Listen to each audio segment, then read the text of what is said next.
I'm going to start. So as Simon mentioned, I'm continuing our series, By Faith, the Life of Ruth. By Faith is the kind of ongoing series that we have looking at various biblical characters. For this 3-week period, we're in the book of Ruth. Lydia, I hope many of you will have heard last week, kind of opened up the book. And I think Lydia took us straight into the brutal context of chapter 1. And I think that's what she looked at last week. But in case you weren't here, or you just need a quick reminder, it's quite helpful, isn't it? When you're in kind of a multi-week series, you're like, Ruth, where's that Old Testament book? So I'm just going to give a quick recap, because I think background matters. And the very first verse of the book of Ruth tells us this, how this story happens. And it says this, chapter 1, verse 1, in the days when the judges ruled. And Lydia kind of dived into this. And if you know your Old Testament history, you will know that this was a really dark time in the history of the people of God. And this darkness occurred because the people had turned their backs on God's law. They were like, that's great. I'm not that bothered. And so there was kind of chaos and despair. It was messy. It was violent. It was really a dangerous time where there was no good, strong, godly leadership. And it talks about people did whatever was right in their own eyes. And another really important point, just women were really unsafe as well during this period. So it was a time when the people of God were failing on basically every level. And on top of this, sorry, I'm a bit croaky, aren't I? Do you think you could turn me up a bit? Give me a bit more power. That's what camping does to you, shouting. But in order to survive, so there's a famine hits the land. There's an Israelite man named, and I always find his name difficult to say, and I will probably say it many times wrong. Elimelech takes his wife Naomi and their 2 sons, and they flee across the border into Moab, which was a foreign nation often seen as Israel's enemy. But instead of kind of finding safety in this moment, they experience tragedy. And within a decade, Elimelech dies. And the 2 sons both marry local Moabite women, Ruth being one of them, and then both sons die too. And all 3 men end up dying. So that's kind of the context to pitch. So we've got, at the beginning of the story, we've got 3 widows. That's the important thing going on here. Isolated in a foreign land, incredibly poor, no kind of legal status, no financial support. I mean, it is absolutely desperate. That's the background. So in light of all of this, Naomi decides to head back home to Bethlehem because she hears that the famine has ended. And as part of this, she tries to persuade her daughters-in-law to go back to their families. So she's like, don't stay with me. Your chances will be so much better if you go elsewhere. Please don't stay with me. Please go back to your families. This is a moment. This family's over. Please head off. But Ruth refuses to leave her. And in a moment of kind of beautiful defiance against her circumstances, Ruth clings to Naomi and makes this famous declaration, chapter 1, verse 16, where you go, I will go, your people will be my people, and your God, my God. And that's just kind of the background into the act. So Lydia challenged us with this exact moment last week. And she said, when survival's threatened, the natural human response is fear and self-protection. It's a bit like the walls go up. Let's put up some massive walls around us because we are under threat. It's to shut down and protect, number one. But what poured out of Ruth in this moment was the exact opposite. It was radical love, loyalty, and faithfulness. And it's a beautiful moment of faith in the midst of total devastation.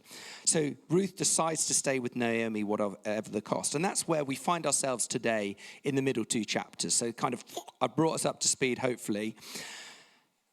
Now, if we're not careful in this middle section, chapters 2, there's 4 chapters, by the way, and it kind of leads to this crescendo at the end. But if we're not careful in the middle 2 chapters, we can almost treat it a bit like a simple love story where we're waiting to get to the end and we're waiting to get to the happy ending. Do you know what I mean? It's like, and I think that we can make it too simple. Trust God, everything's just going to work out. It's going to be simple. It's going to be wonderful. It's going to be amazing.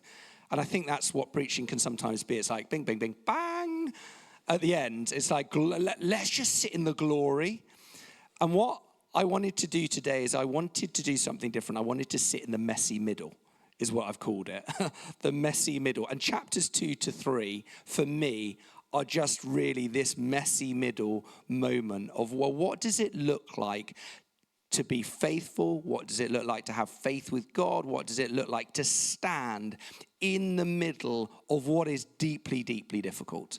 And so that's kind of background to where we find ourselves today. And the more I've sat with this text, the more I realize that the middle chapters are exactly where most of our stories live. That's where many of us will find ourselves today as you've come in. And we don't spend most of our life on the mountaintop, do we? And for some of us who are older, should I say some of you who are older? No, some of us who are older in the room, it is glorious when life's great, isn't it? Do you know what I mean? And we've got to absolutely celebrate those moments where life seems simple and it's like beautiful, but we don't live on the mountaintop all the time. And sometimes we live halfway up that slope, and sometimes we're in the valley, and we're in different places in that picture at various times. And we're in this messy middle, we're trying to figure out, how do I live? How do I act, pray? How am I going to be faithful in the space between the crisis or difficulty that we've just survived and the redemption that we're praying for? And what I loved about Ben's communion this morning, just that invitation, what is in the present that we need? And you'd have thought that we'd have synced up beautifully. We didn't. He must have heard from the Lord, and I'm coming on the back of him. But really beautiful, just how do we deal with things in the present? Like, what does it look like? So think about Naomi and Ruth, for instance. They've had to flee. They've had to go back to their home. They've gone back to Bethlehem, returning home with nothing. So this isn't one of those triumphant returns. They're a bit defeated. It's like, we're coming home. Naomi's so emotionally shattered that she tells the local woman in 120, don't call me Naomi, call me Mara, because the Almighty has made my life very bitter. I went away full, but the Lord has brought me back empty. So this is just one of those moments where she is devastated. And she's like, change my name. I'm so devastated by what's happened to me. It's so difficult. But it's right there in the middle of this messy middle that the beautiful, gritty reality of God's providence begins to unfold. And so that's what I want to talk about. It sounds like a big word, doesn't it? Providence. And I've kind of looked at it various different ways. And on one hand, you know, it has multiple elements to it, this word providence, and kind of theologians break it down into three things. But to kind of keep it quite simple, provision. Do you know what I mean? God's provision is at the heart of it. And really it means that God is continually involved with and actively governing over his creation. And he's doing it with us through everyday choices. And so just as I was thinking about this whole subject of provision, I was like, I wonder, there's got to be some beautiful kind of quotes out there from legends of the faith. And I picked up a couple of quotes by Charles Spurgeon, actually. And I found both of them enough that I kind of sat in them for a while, and I was like, oh, these are deep. Like, these are both quite deep. And so hopefully they'll just come up on the screen behind me. The first one is this: God's providence is often a labyrinth to our feet, but it is always a straight line to his purpose. That's powerful, isn't it? It can often feel hard. It's a bit like, oh, where am I in the maze? What's that? But it is a straight line to his purposes. The Lord's purposes will prevail. And then the second is, when you cannot trace his hand, trust his heart. If I leave you with nothing, I hope I leave you with those. But at the heart of all of this is God is actively at work. And when we open chapter 2, there are no incredible miracles. You know, throughout Scripture, we do see beautiful miracles. The Red Sea doesn't part. God doesn't send this incredible vision, and he never even speaks. Instead, he moves in and through the ordinary day-to-day moments of life. Ruth has to get up in the beginning of chapter 2 and go to work. And she says to Naomi, chapter 2, verse 2, let me go to the fields and pick up the leftover grain behind anyone in whose eyes I find favor. Basically, I'm just going to have to follow the harvest and hope that I have favor from somebody, because it's so disparate. I've just got to eat. And as she goes out to glean in the fields, the next verse, verse 3, it says this: and as it turned out, she was working in a field belonging to Boaz. Now, if you look at the original language there, it literally reads, and it's made me laugh this, her hap happened. Her hap happened. And I had to look at, well, what's hap? It's not generally a word we use very much. Her hap happened hap means luck or chance or happenstance. You know that word that you often say in a sentence? Happenstance. Oh, no, you don't. But so when it says her hap happened, again, that's for free, it literally translates as it just so happened. It just so happened, or as luck would have it. To the human eye, looks like a total fluke, completely random. She turned left instead of she turned right. She had no idea who owned the field. But what looked like a random accidental choice to Ruth was actually God's invisible hand guiding her. And this is the exact heart of what providence means.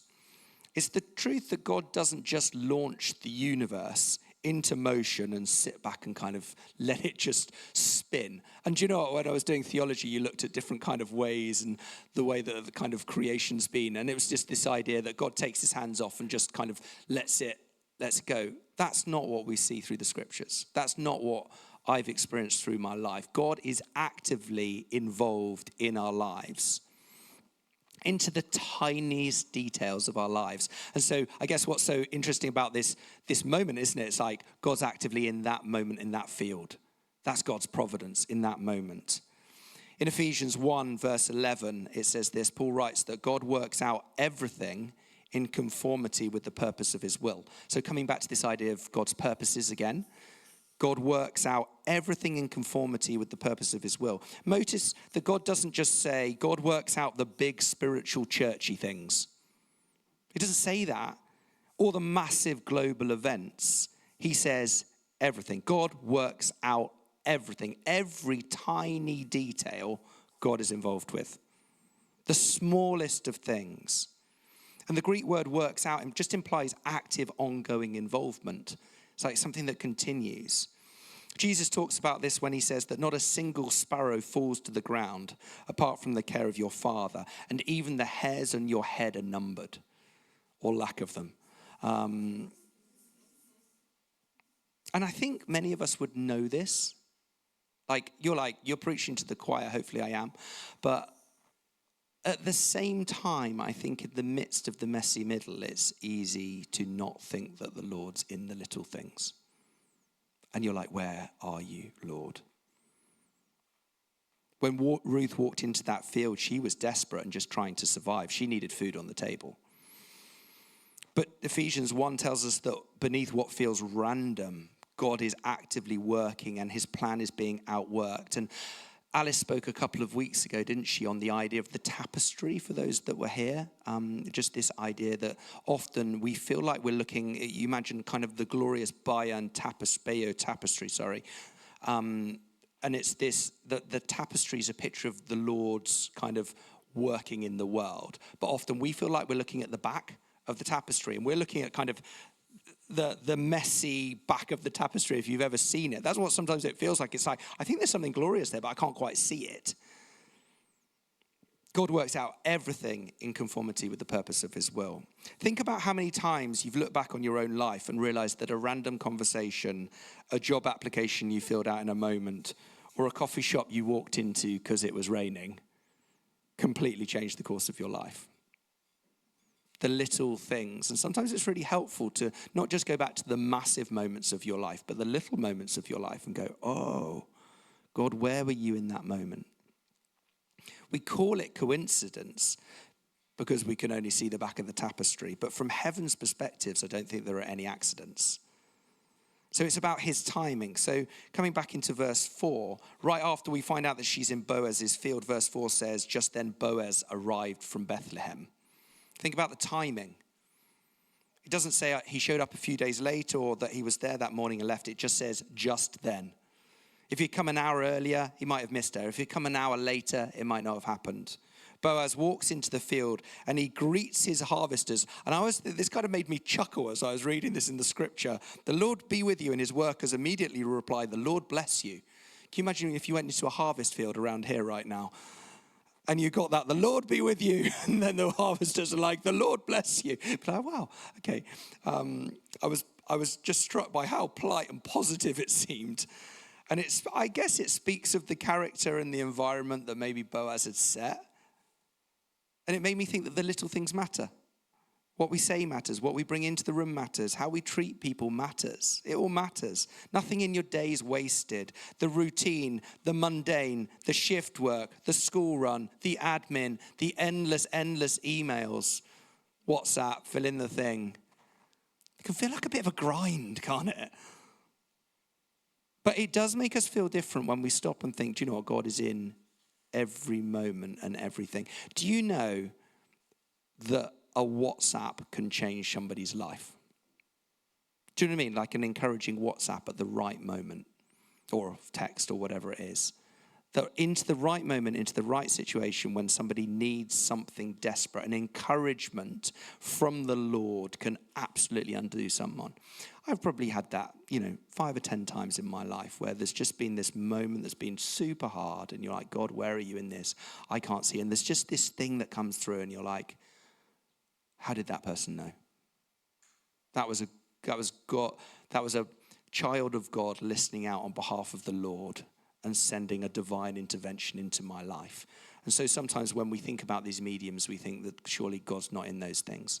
But at the same time, that can change somebody's life. And so the little things matter is my point. It reminds me of a passage in Zechariah 4 verse 10. And it says, who dares despise the day of small things? Who dares despise the day of small things? And if you go back into the context that that's written into, it's about Zerubbabel. And this was Zerubbabel, and he was trying to rebuild the temple in Jerusalem after it had been destroyed. And when the workers had kind of laid the new foundation, it looked so tiny and disappointing that people started crying. It was so pathetic that people started weeping. They were like, it's not like it was. And into this context, we see, don't you dare despise the day of small things. Because the Lord's like, that small thing then can turn into something glorious. So when Ruth went to pick up leftover grain in Boaz's field, it was a very small thing. She was just a poor widow trying to get enough food to survive. It looked like a total accident, but God was working behind the scenes. And he's bringing the right people into the right spaces at the exact right moment to move his story forwards. So Boaz notices Ruth in the field, and when Boaz approaches Ruth, he tells her don't go to any other field. It's a bit like, just stay here. And he tells the young men not to touch or harass her. He tells her that when she's thirsty, give her something to drink. Again, coming back into this moment of incredible vulnerability for Ruth. This is the context. Don't go into another field because somebody might try and take advantage of you. That is the context. And when I said that it was an unsafe time for women, particularly who have nothing, you can just picture that, can't you? And so Boaz is like, stay here in my field, you will be looked after. At this, verse 10, she bowed down with her face to the ground and she asked him, why have I found such favor in your eyes that you notice me, a foreigner? And then listen to how Boaz answers her, Boaz, I've been told all about what you've done for your mother-in-law since the death of your husband, how you left your father and mother and your homeland and came to live with the people you did not know before. May the Lord repay you for what you've done. May you be richly rewarded by the Lord, the God of Israel, under whose wings you have come to take refuge. Boaz notices her character. He sees the way that she carries herself. He hears the good things people are saying about her. And in this moment, Ruth has nothing. But what is the one thing that she does have? And I was thinking about this. What's the one thing that we have when everything is against us in life and we feel like we're being crushed on every side? I think that we have our character and we have our integrity. That's what I think we have. And sometimes it can feel like that's all we have. We have our character and we have our integrity. And we, again, I think maybe last week or the week before, it was the fruit, Matt might have spoken on it, fruit of the Spirit or someone else. But we have the fruit of the Spirit. We have what God's put in us. And so nothing can crush what the Lord puts in us when everything else is stripped away. And her reputation had got there before her. So when we feel hard pressed on every side, how do we respond? It's incredibly easy to let bitterness, fear, selfishness take over where we're hurting. What I've loved about this service is how the Lord's been weaving it. And even when Josh stopped in that moment in the worship, and he was like, we're going to declare that he's the Lord. Do you know what I mean? Whatever's happened, however we're feeling, that's what's so important about being in a faith community in church, is that there's this declaration that you are the Lord and you reign on high. And that's what we do. Sometimes we come in, we drag ourselves in, and we're like, what are you going to do, Lord? And it's enough to be like, I'm here to declare your praises. And then what happens is, as we begin to declare that he is the Lord, something shifts in our spirit. And we're like, oh, it's shifted, it's gone. The worry, the fear, the wall that I'm putting up, it begins to come down in the presence of the Lord. It's why worship is so deeply, deeply important to a community. What we're doing is we're taking our eyes off ourselves and we're putting it on him. And we're saying, you are the Lord. And it sounds so simple, but it's happened throughout the generations and out the decades, hasn't it? That people have come together to worship the Lord.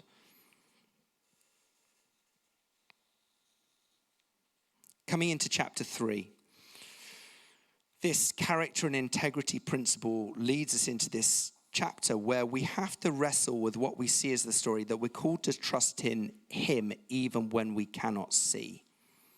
So several weeks have passed. I was going to read the scripture. I don't think I've got time. I'm just going to have to kind of summarize as I go through. Ruth's been working hard every day. They are surviving day by day. So Naomi, the mother-in-law, decides to do something. And she tells Ruth, get dressed up, go down to the threshing floor at night, wait until Boaz falls asleep after the harvest celebration, put herself in a position of total vulnerability to ask him to be their family redeemer. I mean, it must have been terrifying for Ruth. What an incredibly vulnerable thing to do.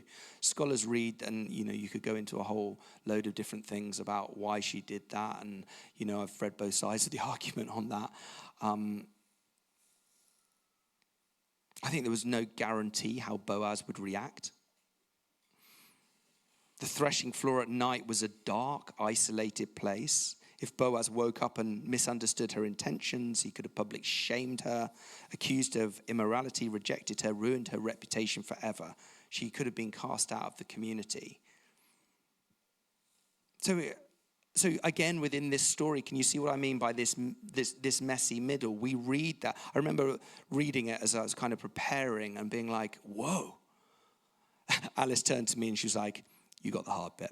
I was like, thanks, Alice. But look at what happens the darker that threshing floor. Boaz wakes up. He realizes what she's asking. Instead of taking advantage of her vulnerability or shaming her, he does the opposite and he honors her. He calls her a woman of noble character. And he promises to handle the legal matters of redemption first thing in the morning. So what could have been taken advantage? And I think when somebody is so vulnerable, what I love about seeing this is I see the courage in Ruth, and we also see the honor in Boaz. And I'm going to come into that when I finish, because I think that's really important. I want to talk about that. So when Ruth returns home at dawn, anxious and exhausted, waiting to know what happens next, Naomi gives her some of the most profound advice in all of Scripture in verse 18 of chapter 3. Sit still, my daughter, until you know how the matter will fall, for the man will not rest until he's settled the matter today. Think about how hard that instruction is. Sit still. Sit still.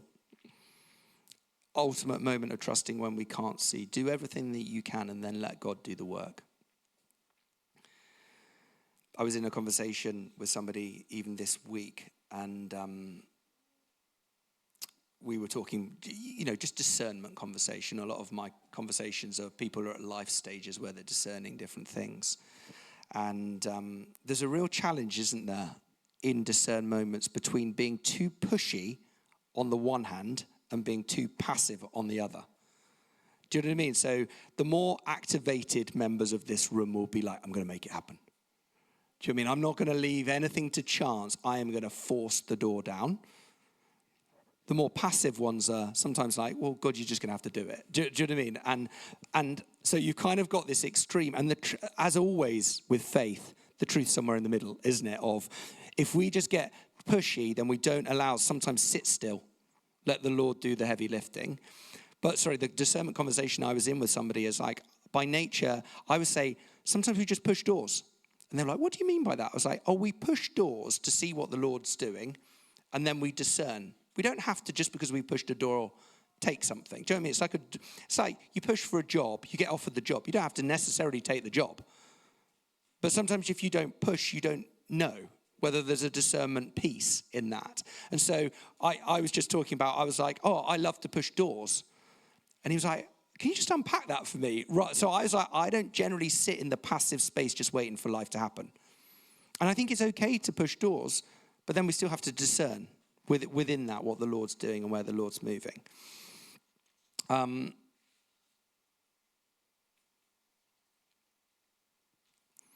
want to finish with this. On the one hand, you've got Ruth. On the other hand, you've got Boaz. Ruth is learning to, she's having to receive, isn't she? She is in such a vulnerable point in life where she can't seem to just work her way out of this mess. She requires the Lord to do something. Boaz, on the other hand, has the opportunity to be the answer in that moment. And so there are, take this, just work this through for me. There are seasons in life, if you imagine Ruth, there are seasons when we're the ones in grief. We are vulnerable, empty. We realize we don't have enough strength to fix our own problems. And for capable, independent people, this space is incredibly uncomfortable and difficult. It's like I am used to being able to solve it, and sometimes we can't solve it. It is so hard. Ruth had to walk into a field that wasn't hers and simply open her hands to receive radical kindness. She didn't have a business proposal to pay Boaz back. When our resources run dry, God often uses that brokenness to teach us how to receive. How to realize, do you know what, it's the Lord's provision. There was nothing that I could do. There is no shame in needing grace. Part of trusting God's providence is letting him provide for you through the kindness of others. So you've got that on the one hand. On the other hand, you've got Boaz. Other times the viewpoint flips and we're called to act in Boaz's place. And what I'm trying to say to you is we are never Ruth or Boaz the whole of our lives. We will be sometimes Ruth and sometimes Boaz. Sometimes we're having to receive from other people, literally to hold our arms up, to be there, and that we need, and this is why community is so, so important, because there are times when we cannot hold our hands up, and we have nothing, and we are desperate, and we need people to pray, and we might even come to the front for a whole year or 2 years, because it's just like, I need the Lord, I'm desperate, I need God to come in. And like, if anybody's here, you'll know that. There are just seasons of life that are really hard. And I'm really sorry if you're in one of those seasons. I've experienced them in my life. Everybody will experience them. And we need deep grace for people that are going through that when it's enough. And we need to be deeply encouraging to people that are going through that. But there will be other times in our life where we are more in the easier side of life. Do you know what I mean? We're having a respite and we have a bit more money and influence and power and all of those things. And Boaz used his position and his resources and his security to protect and feed her, and he gave. When God gives us a season of plenty, whether that's time is a great gift in life as well. Sometimes we think it's all about money. It's not. Time.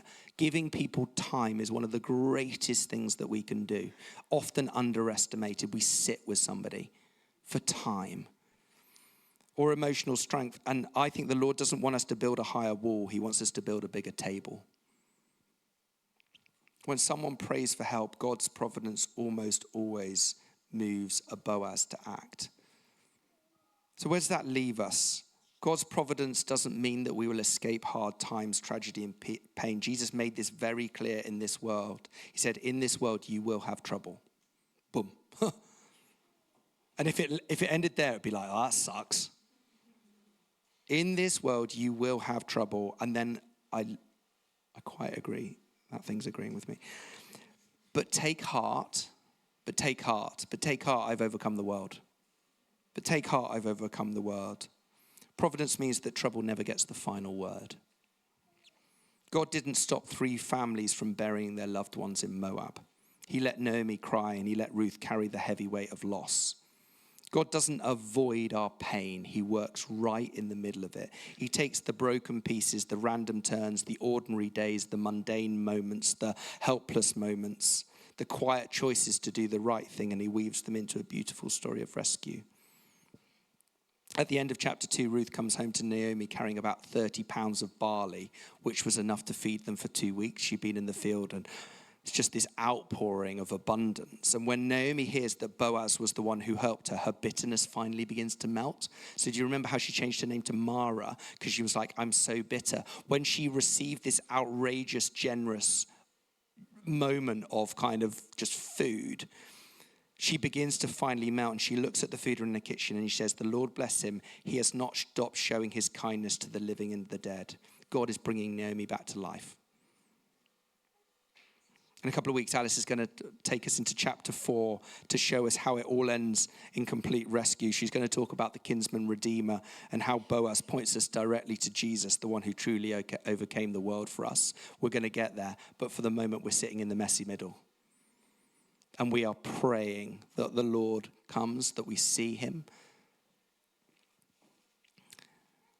I want to just say that quote again from Charles Spurgeon, because I felt that God's providence is often a labyrinth to our feet, but it is always a straight line to his purpose. In finishing, I want to pray, and there's 2 things that I want to pray into the room, and the Lord gave me this before I came. Strength and fortitude. Those were the 2 words. Strength and fortitude. I want to pray that you can see God's hand, that you can see God's goodness, and you can rest in God's strength. So why don't we stand if you're able to, and I'm just going to pray.